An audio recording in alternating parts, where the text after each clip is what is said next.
Hello, I'm Malta, and we're going to talk about two mini chests. These mini chests are French. I bought them in France.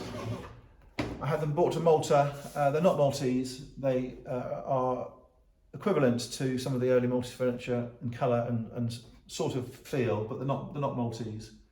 You do get Maltese bureaus, often with a top, a hooded double top, and you will find sometimes in Malta that old chest of drawers were chopped down to make them into bureau, when bureaus are more important than chests. So what they would do is they take the top drawer out and they cannibalise it, use the top to make the fall. So there were bureaus in Malta, there were bureau bookcases in Malta, there are adapter bureaus, and there are the imported bureaus. In Malta there's English, Georgian bureaus everywhere, there's reproduction bureaus. But some of the fine Maltese ones are painted green, some of the fine Maltese ones have very elaborate inlays and are quite early. So we brought this to Malta to go into our stock. We bought this one from France to Malta to go into our stock. That could be Italian, even though it came from France. If I put money on it, I would say it probably is Italian. So going through them very briefly, being an English dealer, if these were put in front of me in England, I would be saying to people, and the trade would be saying these are apprentice pieces. They would be saying they are sample pieces. They would be saying they're from a doll's house. So in England, some of the doll's houses are child scale, not toddler scale. And in some of the palaces, some of the doll's houses, you can walk into. A 9-year-old girl, for example, could walk into the doll's house, and they would be fitted with child scale chairs and pottery, etc., etc. So there is always the option of it being from a doll's house. It's not from a doll's house, but it is an option in England. Apprentice pieces. There is a belief in England that an apprentice cabinet maker would be made to make one before they started working for a firm to prove they could do it. There is the belief in England that many cabinet makers would go to visit people's houses and show them scale models of what they could have made for them. So there are different ideas in England about small furniture. Sometimes some of the very poorly made ones are school pieces, where a school will get a child to make an object. But that's very much the English market. So these are from the French market, where there were, for a time, the French were very big into flat desks, and they called them bureau plat. And they would have these very large desks with shaped sides and shaped legs and drawers. Often on these desks they would have these boxes, and they're mini commodes or mini chests, and they're also known as scriban, S-C-R-I-B-A-N, sometimes with an E, not always. So being from France, these were parked on large desks and were used to keep bits and pieces in, and they were sort of a decorative item as well as a useful item. They're not the same as the English writing slopes, where the station was kept in these boxes where they folded out and contained a writing area. It's not quite the same, but it's a similar thing. The French were into boxes in a big way, like the English were into boxes as well, but there were different types of box. And that's what's going on as background. So we'll just very quickly do this little one. It's got a panel of stripes that is meant to show or replicate a reeded column. It's not reeded, it's flat. It's got a square as the capital, a square as the plinth. It's got a spade foot with stringing. I think the stringing and some of the panels are made of orange wood. I might be wrong, it's difficult to say. The panels on the side are pleasing.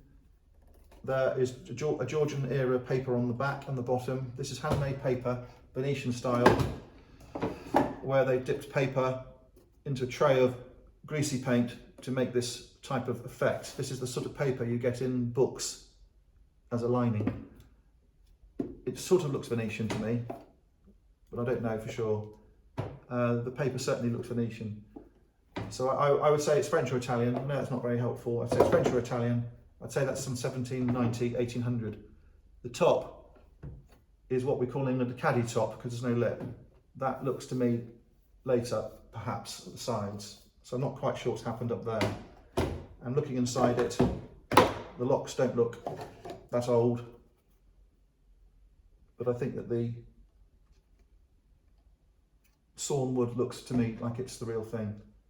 It may have been reinforced at some stage, like lots of them are. But it's a nice thing. A lot of money these are. Desperately expensive. You had to pay for them to be brought from France to England, so it came from separate places, so you can imagine the cost. This one is a nicer item, more money, a lot more money, and you've got olive wood, and I think it is orange wood again. It has these dots, which make, that's why I think it is orange wood. The veneer on this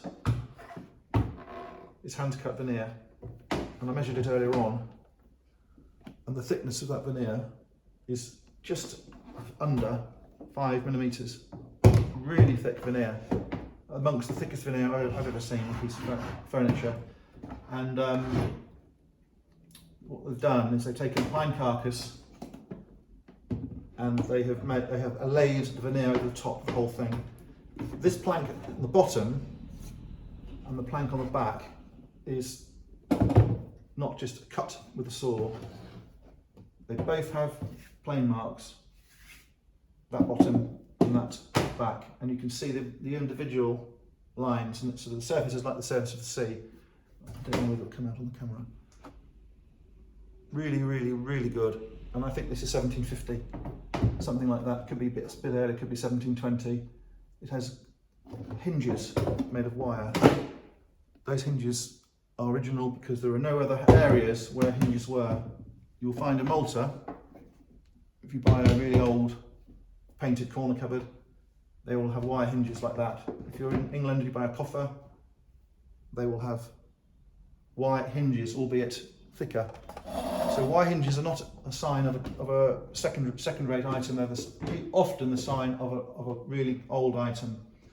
The brass work is French, but it's probably not original. I think originally, a bit like the little chest, I think they would have had no iron work on the brass work on the front. I think there just would have been a hole in the wooden decoration, and there would have been plain fronts, plain escutcheons or absent escutcheons.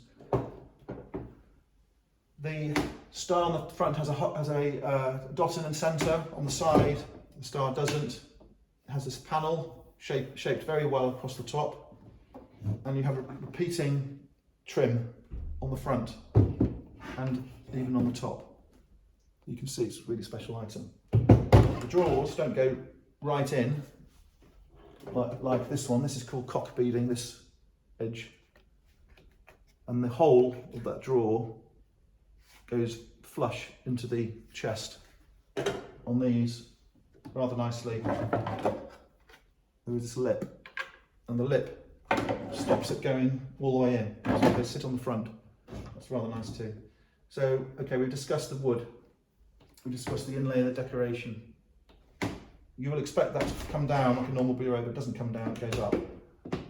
That's rather unusual. And it has a sort of jewellery box feel about it because it has this textile lining, but it's not a jewellery box. I think it's a stationery box. Again, this French toile cloth on the insides of the drawers. There was some evidence that the item had some reinforcement. This panel here doesn't belong there, and the colour of the wood varies where the runners have been perhaps changed. So it's been through a workshop at some stage, and there's a tiny bit of woodworm on it, but no more than you would expect, indeed want to see. But it's not to live, the woodworm, as far as I can tell. The quality of the veneer, as I say, and the thickness is really good. So we've got these two items in Malta. They're French items.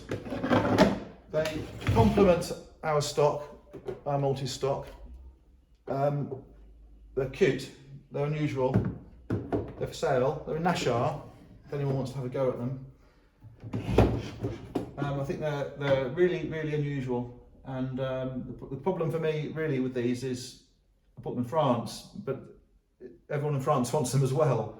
If you go to a very nice shop in one of the big cities like Bordeaux or Paris, you'll find they have these in the shops, and you'll find they have them in the shows as well. And they are sought after in France, but I thought they would be really nice for Malta, so they're here if anyone is interested. Thank you.